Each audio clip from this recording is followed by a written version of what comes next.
જૂનાગઢ જિલ્લાના કેશોદ તાલુકામાં રાજ્ય સરકારની RBSK યોજના હેઠળ એક બાળકને સમયસર સારવાર મળતા ગંભીર બીમારી સામે જીત મેળવ્યું છે જીવતદાન.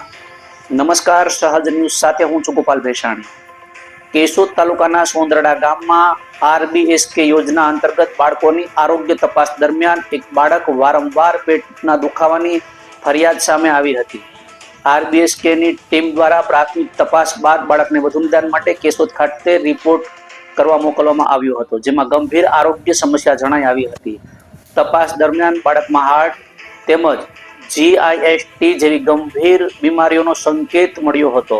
બાળકની સ્થિતિ ગંભીર હોવાને કારણે તેને તાત્કાલિક અમદાવાદ સિવિલ હોસ્પિટલ ખાતે રિફર કરવામાં આવ્યો હતો, જ્યાં નિષ્ણાત ડોક્ટરો દ્વારા સારવાર હાથ ધરવામાં આવી અને સમયસર યોગ્ય સારવાર મળતા બાળકની તબિયતમાં સુધારો નોંધાયો છે અને હાલ બાળક સ્વસ્થતા તરફ આગળ વધી રહ્યું છે. આ સમગ્ર કામગીરીમાં ડોક્ટર બગથરિયા, ડોક્ટર જ્યોત્સનાબેન, તાલુકા આરોગ્ય અધિકારી ડોક્ટર ડાભી તેમજ જિલ્લા આરોગ્ય અધિકારી ડોક્ટર અલ્પેશ સાલ્વીનો મહત્વનો સહયોગ રહ્યો હતો. આરોગ્ય ટીમના જણાવ્યા મુજબ RBSK યોજના હેઠળ બાળકોમાં સમયસર ગંભીર બીમારીઓનું નિદાન કરી મફત સારવાર ઉપલબ્ધ કરવામાં આવે છે, જેનાથી અનેક બાળકોને નવું જીવન મળે છે. રિપોર્ટર દિનેશ કાનાબાર, સહજ ન્યૂઝ, કેશોદ.